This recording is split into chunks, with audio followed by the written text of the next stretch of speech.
Hi all, welcome to competitive cracker. ഒരു ഇടവേളയ്ക്ക് ശേഷം ഇനിയും ഒരു പരീക്ഷാകാലം വരികയാണ്. ഒരുപാട് പ്രധാനപ്പെട്ട പരീക്ഷകളുടെ മെയിൻസ് എക്സാമും യൂണിഫോം പോസ്റ്റുകളും അതുപോലെ തന്നെ പ്രിലിംസ് എക്സാമൊക്കെ വരുന്നുണ്ട്. സ്വാഭാവികമായിട്ടും പരീക്ഷ അടുക്കുമ്പോഴേക്കും പലരും ശ്രദ്ധിച്ചു തുടങ്ങുന്ന ഒരു ഭാഗമായിരിക്കും. പലരുടെയും ഒരു സ്റ്റഡി സ്ട്രാറ്റജി ആയിരിക്കും അവസാന സമയങ്ങളിൽ കറണ്ട് അഫയേഴ്സ് നന്നായിട്ട് നോക്കുക എന്നുള്ളത്. അപ്പോൾ അതുകൊണ്ട് തന്നെ കറണ്ട് അഫയേഴ്സുമായി ബന്ധപ്പെട്ട് പലപ്പോഴും നമ്മുടെ കമൻറ്റ് ബോക്സിൽ കാണാറുണ്ട് ഏത് മാസത്തെ കറണ്ട് അഫയേഴ്സ്, ഏത് വരെയുള്ള മാസം വരെയുള്ള കറണ്ട് അഫയേഴ്സ് ആണ് നോക്കേണ്ടത്, ഏതൊക്കെയാണ് ഇമ്പോർട്ടൻറ്റ് ടോപ്പിക്സ് 2023 നോക്കേണ്ടതുണ്ടോ. ആക്ച്വലി ഞാൻ അതിനൊക്കെ റിപ്ലൈ തരാൻ ശ്രമിക്കാം. ഇവിടെ നമ്മൾ പ്രധാനമായിട്ടും പറയുന്നത് ഒരു സൂപ്പർ 7 എന്ന് പറയുന്ന ടോപ്പിക്സ് ആണ്. അതായത് ടോപ്പിക്സ് എന്ന് പറയാൻ പറ്റില്ല, ചോദ്യ മേഖലകൾ എന്ന് പറയാം. നമുക്ക് ഏത് എക്സാം ആയിക്കോട്ടെ, ഇപ്പോൾ സിവിൽ എക്സൈസ് ഓഫീസർ ആയിക്കോട്ടെ, സെക്രട്ടറി ഒയുടെ മെയിൻസ് എക്സാം ആയിക്കോട്ടെ, ഡിഗ്രി പ്രിലിംസിൻ്റെ ഫസ്റ്റ് ഫേസ് ആയിക്കോട്ടെ, ഏത് എക്സാം ആണെങ്കിലും നമ്മൾ നിർബന്ധമായിട്ടും പഠിച്ചിരിക്കേണ്ട ഇനിയുള്ള ദിവസങ്ങളിൽ ആ ഒരു ടോപ്പിക്കുകൾ കൃത്യമായിട്ട് അതിൻ്റെ A to Z കാര്യങ്ങളും പഠിക്കാൻ ശ്രമിക്കണം. സോ അങ്ങനെയുള്ള ഒരു സൂപ്പർ 7 ടോപ്പിക്സ് ആണ് നിങ്ങളിലേക്ക് എത്തിക്കാൻ ശ്രമിക്കുന്നത്. അതിനർത്ഥം ഒന്നുകൂടി പറയുന്നത് ഇത് മാത്രം പഠിച്ചു പോയാൽ മതി എന്നല്ല. ഓക്കെ, നിങ്ങൾ മനസ്സിലാക്കേണ്ടത് ഈ ടോപ്പിക്സിൻ്റെ A to Z കാര്യങ്ങൾ കൃത്യമായിട്ട് നിങ്ങൾ അറിഞ്ഞിരിക്കുക എന്നുള്ളതാണ് ഞാൻ പറയുന്നത്. ഓക്കെ ആണല്ലോ. അപ്പോൾ അതിനു മുൻപ് ഏത് മാസം വരെയുള്ള കറണ്ട് അഫയേഴ്സ് ആണ് ആദ്യം നിങ്ങൾ പഠിക്കേണ്ടത്? അത് പലർക്കും പല സംശയങ്ങളുണ്ടാവും.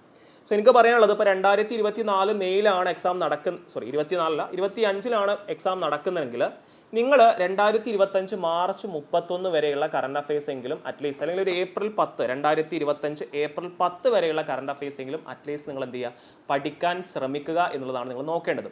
നിങ്ങൾ റിവേഴ്സ് ഓർഡറിൽ പോവുക. റിവേഴ്സ് ഓർഡർ എന്ന് പറയുമ്പോൾ 2025 ഇപ്പോൾ ആ ഒരു വർഷത്തിലാണല്ലോ എക്സാം നടക്കുന്നത്. അപ്പോൾ അതുകൊണ്ട് തന്നെ 2025 ഫസ്റ്റ് പ്രൈമറി ആയിട്ടുള്ള ഇമ്പോർട്ടൻസ് കൊടുത്ത് 25, 24 പറ്റുവാണെങ്കിൽ 23 കൂടി നിങ്ങൾ കവർ ചെയ്യാൻ ശ്രമിക്കുക. അങ്ങനെ റിവേഴ്സ് ഓർഡറിൽ പോയി കഴിഞ്ഞാൽ ഏറ്റവും ഇമ്പോർട്ടൻ്റ് ആയിട്ട് റീസെൻ്റ് ആയിട്ട് നടന്ന കാര്യങ്ങൾ നമുക്ക് പെട്ടെന്ന് ആദ്യ ലാപ്പിൽ തന്നെ പഠിക്കാൻ സാധിക്കും. 23 ചോദിക്കൂല എന്നല്ല, എന്നാൽ കൂടി കറണ്ട് അഫയേഴ്സ് ഭാഗത്ത് മെജോറിറ്റി ചോദ്യങ്ങളും ചോദിക്കാൻ സാധ്യത എന്ന് പറഞ്ഞു കഴിഞ്ഞാൽ 25-ലെയും 24-ലെയും കറണ്ട് അഫയേഴ്സ് ആണ്. പിന്നെ പലപ്പോഴും ഒരു റാങ്ക് മേക്കിംഗ് ക്വസ്റ്റിനൊക്കെ ആയിട്ട് 23-ലെ കാര്യങ്ങളൊക്കെ എടുത്ത് ചോദിക്കാറുണ്ട്. ഓക്കെ ആണല്ലോ. സോ ഞാൻ ഈ വീഡിയോയിൽ 2025 നടക്കാൻ പോകുന്ന, ഈ മെയ് മാസത്തിൽ നടക്കാൻ പോകുന്ന എക്സാമുകളുടെ പ്രധാനപ്പെട്ട സൂപ്പർ 7 ടോപ്പിക്സിനെ കുറിച്ചാണ് പറയുന്നത്. സോ അതിൽ ഏറ്റവും പ്രധാനപ്പെട്ട 3 ചോദ്യ മേഖലകളാണ് ലിറ്ററേച്ചർ അവാർഡ്സ്. നമുക്ക് എല്ലാവർക്കും അറിയുന്നുണ്ടാവും, നിങ്ങൾ ഏതൊരു എക്സാമിന് പ്രിപ്പയർ ചെയ്യുവാണെങ്കിലും ലിറ്ററേച്ചർ അവാർഡ്സുമായി ബന്ധപ്പെട്ട് അത് കേരളത്തിലെ പ്രധാനപ്പെട്ട വയലാർ, ഓടക്കുഴൽ, ONV, എഴുത്തച്ഛൻ ഇതൊക്കെ ലേറ്റസ്റ്റ് കൊടുത്തിട്ടുണ്ട്. സോ അതിനെക്കുറിച്ച് കൃത്യമായ ധാരണ വേണം. അവർക്ക് ലഭിച്ച പുസ്തകങ്ങളെക്കുറിച്ചും കൃത്യമായ ധാരണ വേണം. ഇനി കേരളത്തിൽ മാത്രം പോരാ, ജ്ഞാനപീഠം പോലെയുള്ള ഇപ്പോൾ ലേറ്റസ്റ്റ് ആയിട്ട് ജ്ഞാനപീഠം വിനോദ് കുമാർ ശുക്ല എന്ന് പറയുന്ന ഛത്തീസ്ഗഡുകാരന് ലഭിച്ചിട്ടുണ്ട്. അതുപോലെ തന്നെ ആഗോളതലത്തിലാണെങ്കിൽ ബുക്കർ പ്രൈസ്, അതുപോലെ തന്നെ നൊബേൽ പ്രൈസ്, ഇങ്ങനെയുള്ള അവാർഡുകളിലെ സാഹിത്യ പുരസ്കാരങ്ങൾ. ഓക്കെ, അപ്പോൾ അതിനെക്കുറിച്ച് കൃത്യമായിട്ടുള്ള ധാരണ. അപ്പോൾ ഏത് തലമായിക്കോട്ടെ, കേരളത്തിലായിക്കോട്ടെ, ഇന്ത്യയിലായിക്കോട്ടെ, ഇൻ്റർനാഷണൽ ലെവലായിക്കോട്ടെ, literature awards one of the key topic in current affairs section. Okay, current affairs സെക്ഷനിൽ ഏറ്റവും പ്രധാനപ്പെട്ട ഒരു ടോപ്പിക്കാണ് ലിറ്ററേച്ചർ അവാർഡ്സ് എന്ന് പറയുന്നത്. അടുത്തതാണ് അപ്പോയിൻമെൻറ്റ്സ് എന്ന് പറയുന്നത്. റീസെൻ്റ് ആയിട്ട് പല എക്സാമിലും ചോദിച്ച അല്ലെങ്കിൽ എപ്പോഴും ചോദിക്കുന്ന ഒരു ചോദ്യ മേഖലയാണ് പ്രധാനപ്പെട്ട നിയമനങ്ങൾ. ഇന്ത്യയിലെ പല പ്രധാനപ്പെട്ട നിയമനങ്ങളും മാറിയിട്ടുണ്ട് അല്ലേ. സേനയിലാണെങ്കിലും, റിസർവ് ബാങ്കിൻ്റെ ഗവർണർ ആണെങ്കിലും, ഇനി ഇന്ത്യയുടെ നീതിപീഠത്തിലാണെങ്കിലും പല പ്രധാനപ്പെട്ട അല്ലെങ്കിൽ പല സംസ്ഥാനങ്ങളിലെ പുതിയ മുഖ്യമന്ത്രിമാർ വന്നിട്ടുണ്ട് അല്ലേ. സോ അതുകൊണ്ട് ഇവിടെയൊക്കെ പുതിയ നിയമനങ്ങൾ വന്നതുകൊണ്ട് തന്നെ അതൊരു ചോദ്യമായിട്ട് മാറാൻ വളരെയേറെ സാധ്യതയുണ്ട്. അത് കൃത്യമായിട്ട് ധാരണ നിങ്ങൾക്ക് ലഭിക്കണം. നമ്മൾ കൃത്യമായിട്ട് നമ്മുടെ ക്ലാസ്സുകളിൽ ഓരോ നിയമനങ്ങളൊക്കെ കൃത്യമായിട്ട് ഇന്ത്യയിലെ നിയമനങ്ങൾ, കേരളത്തിലെ നിയമനങ്ങൾ, അതുപോലെ ആഗോളതലത്തിൽ സംഭവിച്ച, ഇപ്പോൾ പ്രധാനമായിട്ടും അമേരിക്കയിൽ ഇലക്ഷൻ നടന്നു, ലബനൻ, റഷ്യ, ഫ്രാൻസ് തുടങ്ങിയ രാജ്യങ്ങളിലൊക്കെ പുതിയ പുതിയ നിയമനങ്ങളാണ് പ്രൈം മിനിസ്റ്ററും പ്രസിഡൻ്റൊക്കെ ആയിട്ട്.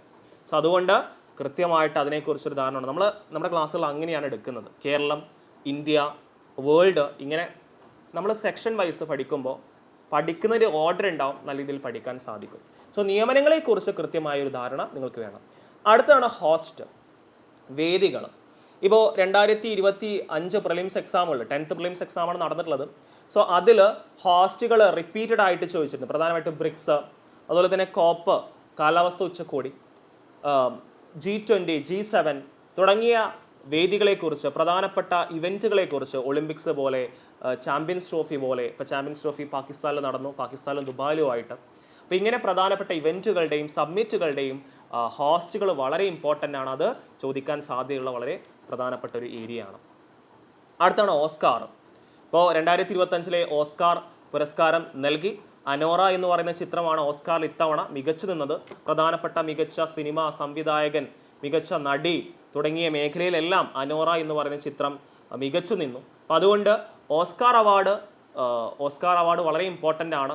അതുപോലെ തന്നെ അനൂജ എന്ന് പറയുന്ന ചിത്രം ഷോർട്ട് ഫിലിം കാറ്റഗറിയിൽ അവസാന റൗണ്ടിൽ വരെ എത്തുന്നുണ്ട്. ഓക്കെ, അപ്പോൾ അതുകൊണ്ട് തന്നെ ഓസ്കാർ അവാർഡ് നിങ്ങൾ ഇനി വരുന്ന പരീക്ഷയിൽ കൃത്യമായിട്ട് അതിൻ്റെ A to Z കാര്യങ്ങൾ അറിഞ്ഞിരിക്കേണ്ട പ്രധാനപ്പെട്ട ടോപ്പിക്കാണ്. മറ്റൊരു ടോപ്പിക്കാണ് ഒളിമ്പിക്സ്. ഒളിമ്പിക്സ് കഴിഞ്ഞെങ്കിലും ഇനി അടുത്തൊരു ഒളിമ്പിക്സ് നടക്കുന്നത് വരെ തീർച്ചയായിട്ടും ഒളിമ്പിക്സുമായി ബന്ധപ്പെട്ട ചോദ്യങ്ങൾ ചോദിച്ചുകൊണ്ടേയിരിക്കും. ക്ലിയർ ആണല്ലോ? അപ്പോൾ അതുകൊണ്ട് അഞ്ചാമത്തെ നമ്മുടെ സൂപ്പർ ടോപ്പിക്കാണ് ഒളിമ്പിക്സ് എന്ന് പറയുന്നത്. ഒളിമ്പിക്സുമായി ബന്ധപ്പെട്ട ചോദ്യം നിരന്തരം ചോദിക്കുന്നുണ്ട്. ഒളിമ്പിക്സിൻ്റെ A to Z അടങ്ങിയ കാര്യം നമ്മൾ നമ്മുടെ വീഡിയോയിൽ, നമ്മുടെ ക്ലാസ്സുകളിലൊക്കെ പറയുന്നുണ്ട്. സോ A to Z കാര്യം, അവാർഡ് ജേതാക്കൾ ഏത് മേഖലയിലാണ്, അതുപോലെ തന്നെ നോട്ട് ചെയ്യേണ്ട പ്രധാനപ്പെട്ട കാര്യങ്ങൾ, ആരാണ് ഫസ്റ്റ്, അതിനെ കുറിച്ച് കൃത്യമായിട്ട് മുൻ ചോദ്യപേപ്പറുകളൊക്കെ വന്നതാണ്. അതുകൊണ്ട് തന്നെ കൃത്യമായിട്ട് അതിനെക്കുറിച്ചൊരു ധാരണ വേണം. അടുത്ത ഒളിമ്പിക്സ് നടക്കുന്നത് വരെ അതുമായി ബന്ധപ്പെട്ട ചോദ്യങ്ങൾ നമുക്ക് പ്രതീക്ഷിക്കാം. ആറാമത്തെ സൂപ്പർ ടോപ്പിക്കാണ് പ്രധാനപ്പെട്ട സിവിലിയൻ അവാർഡ്സ്. അതായത് നമ്മുടെ പത്മഭൂഷൺ, കേരള ജ്യോതി തുടങ്ങിയ അവാർഡുകൾ. ഓക്കെ, ഇപ്പോൾ പത്മഭൂഷണും 2025 കൊടുത്തു. ഓക്കെ, ഭാരതരത്ന കൊടുത്തു. അങ്ങനെയുള്ള പ്രധാനപ്പെട്ട ഭാരതരത്ന, പത്മഭൂഷൺ, പത്മവിഭൂഷൺ അല്ലേ, ഒരു മലയാളിക്ക് പത്മവിഭൂഷൺ ലഭിച്ചിട്ടുണ്ട്, MTക്ക്. ക്ലിയർ ആണല്ലോ? അതുപോലെ തന്നെ കേരള ജ്യോതി അവാർഡ് MK സാനുവിന് ലഭിച്ചു. അപ്പോൾ അത്തരം അവാർഡുകൾ, അതിനെക്കുറിച്ച് അത് മുൻ എക്സാമുകളിലും ചോദിച്ചതാണ്. അതിനെക്കുറിച്ച് ഡീറ്റെയിൽ ആയിട്ട് വ്യക്തികൾ, അവർ സംഭാവന നൽകിയ മേഖലകൾ, ഓക്കെ, അവരുമായി ബന്ധപ്പെട്ട എന്തെങ്കിലും, ഇപ്പോൾ ഭാരതത്തിനൊക്കെ ആണെങ്കിൽ ദൊമ്മരാജ് ഗുഗേഷ് ലഭിച്ചിട്ടുണ്ട്. അദ്ദേഹത്തിൻ്റെ പ്രത്യേകത എന്താണ്? ഈ ഭാരതത്തിന് ലഭിക്കുന്ന ഏറ്റവും പ്രായം കുറഞ്ഞ താരമാണ് ദൊമ്മരാജ് ഗുഗേഷ് എന്ന് പറയുന്നത്. മുൻപ് അത് അഭിനവ് ബിന്ദ്രയായിരുന്നു. അപ്പോൾ അങ്ങനെ അദ്ദേഹവുമായി ബന്ധപ്പെട്ട എക്സ്ട്രാ പോയിന്റ്സ് അറിഞ്ഞിരിക്കണം എന്നുണ്ടെങ്കിൽ തീർച്ചയായിട്ടും അത് നിങ്ങൾ പഠിക്കേണ്ടതുണ്ട്. ഇനി ഏറ്റവും ഒടുവിലെ സൂപ്പർ ടോപ്പിക്കാണ് ബജറ്റ് എന്ന് പറയുന്നത്. Union budget 2025. സോ അവിടെ പഠിക്കുമ്പോൾ നമ്മൾ നിർമ്മല സീതാരാമനെ കുറിച്ച് അറിഞ്ഞിരിക്കേണ്ടതുണ്ട്. ഇന്ത്യയിലെ ഏറ്റവും കൂടുതൽ തുടർച്ചയായ ബജറ്റുകൾ അവതരിപ്പിച്ച വ്യക്തിയാണ് നിർമ്മല സീതാരാമൻ. റെക്കോർഡാണ്. അതുപോലെ റീസെൻ്റ് ആയിട്ട് നടന്ന ഒരു ബീറ്റ് ഫോറസ്റ്റ് ഓഫീസർ എക്സാമിൽ ഈ നമ്മുടെ പുതിയ ഇൻകം ടാക്സ് സ്ലാബിനെ കുറിച്ചുള്ള ചോദ്യങ്ങൾ വന്നിരുന്നു. ഓക്കെ, അതായത് ഇത്ര മുതൽ ഇത്ര ലക്ഷം വരെയാണെങ്കിൽ എത്രയാണ് നികുതി എന്നുള്ളതിനെക്കുറിച്ച് ചോദ്യം വന്നിരുന്നു. അപ്പോൾ ആ ഒരു സ്ലാബിനെ കുറിച്ചൊക്കെ കൃത്യമായിട്ടുള്ള ചോദ്യങ്ങൾ വരുന്നുണ്ട്. അപ്പോൾ ബജറ്റിനെ കുറിച്ചിട്ട്, ബജറ്റ് ഊന്നൽ നൽകിയ മേഖലകൾ ഏതൊക്കെയാണ്, പ്രധാനപ്പെട്ട പദ്ധതികൾ ഏതൊക്കെയാണ്, പുതിയ സംസ്ഥാനങ്ങൾക്ക് ബീഹാർ, ആന്ധ്രാപ്രദേശ് തുടങ്ങിയ സംസ്ഥാനങ്ങൾക്ക് പല പദ്ധതികൾ ആവിഷ്കരിച്ചിട്ടുണ്ട്. സോ അതിനെക്കുറിച്ചിട്ട്, ഇൻകം ടാക്സ് സ്ലാബിനെ കുറിച്ച് ഇതൊക്കെ ചോദ്യം നമുക്ക് പ്രതീക്ഷിക്കാം. പ്രത്യേകിച്ച് ഡിഗ്രി ലെവൽ എക്സാമുകളിൽ അത്രയും ഡീറ്റെയിൽ ആയിട്ട് നിങ്ങൾ അറിഞ്ഞിരിക്കേണ്ടതുണ്ട്. സോ ഞാൻ പിക്ക് ചെയ്യുന്ന സൂപ്പർ 7 ടോപ്പിക്സ് ഇതൊക്കെയാണ്. ഇത് വെറുതെ പറയുന്നതല്ല. റീസെൻ്റായി നടന്ന 10th പ്രിലിംസ് എക്സാമിലും അതിന് മുൻപേയുള്ള പല എക്സാമുകളിലും ചോദിച്ച ഏരിയാസാണ്. നിങ്ങളത് കണ്ടിട്ടുണ്ടാവും. സോ ഞാൻ പിക്ക് ചെയ്യുന്ന സൂപ്പർ 7 ടോപ്പിക്സ് ഇതൊക്കെയാണ്. നിങ്ങൾക്കും ഇതുപോലെ നിങ്ങളുടെ കമൻറ്റുകൾ വിലയേറിയതാണ്. അതുപോലെ തന്നെ നിങ്ങൾക്കും ഇതുപോലെ നിങ്ങളൊരു സൂപ്പർ 7 പിക്സുകൾ ഉണ്ടാവുമല്ലോ. ഇതൊക്കെയാണ് ഞാൻ എടുക്കുന്ന സൂപ്പർ 7. ഇതൊക്കെ ചോദിക്കാൻ ചാൻസ് ഉണ്ട്, അല്ലെങ്കിൽ ഇതുകൂടി ഇതിൽ ഉൾപ്പെടുത്തിയാൽ നന്നായിരുന്നു ഈ മേഖല. അപ്പോൾ നൊബേൽ ഞാനിവിടെ പറഞ്ഞിട്ടില്ല. നൊബേൽ ഇമ്പോർട്ടൻ്റ് ആണ്, നിങ്ങൾക്ക് അറിയാമല്ലോ. ഓക്കെ, ഞാൻ സൂപ്പർ 7 എന്നുള്ളതുകൊണ്ടാണ് ഞാൻ ആ ഒരു 7 അത് ഉൾപ്പെടുത്താത്തത്. ഓക്കെ, അപ്പോൾ അതുകൊണ്ട് നൊബേൽ പോലെയുള്ള അവാർഡുകളിൽ മറ്റ് പ്രധാനപ്പെട്ട പുരസ്കാരങ്ങളൊക്കെ ഉണ്ടെങ്കിൽ സിനിമാ മേഖലയുമായി ബന്ധപ്പെട്ട, ബുക്സുകളുമായി ബന്ധപ്പെട്ട പ്രധാനപ്പെട്ട വ്യക്തികൾ. അപ്പോൾ അതുകൊണ്ട് നിങ്ങളുടെ സൂപ്പർ 7 പിക്സ് എന്തായാലും തീർച്ചയായിട്ടും കമൻറ്റ് ബോക്സിൽ രേഖപ്പെടുത്തുക. അതുപോലെ തന്നെ ഈ ഒരു വീഡിയോനെ കുറിച്ച് നിങ്ങളുടെ അഭിപ്രായങ്ങളും സംശയങ്ങളും നിങ്ങൾ കമൻറ്റ് ബോക്സിൽ രേഖപ്പെടുത്തുക. നിങ്ങൾ ആഗ്രഹിക്കുന്ന ടോപ്പിക്സ്, ഇതിൽ ഈ സൂപ്പർ 7 പിക്സിൽ ഏതെങ്കിലും ടോപ്പിക്സ് നിങ്ങൾക്ക് വീഡിയോ ആയിട്ട് ലഭിക്കണമെന്നുണ്ടെങ്കിൽ തീർച്ചയായിട്ടും നിങ്ങളത് കമൻറ്റ് ചെയ്യുക. ഓക്കെ ആണല്ലോ? സോ അടുത്ത വീഡിയോയിൽ നമുക്ക് വീണ്ടും കാണാം. അതുവരേക്കും എല്ലാവർക്കും താങ്ക് യു.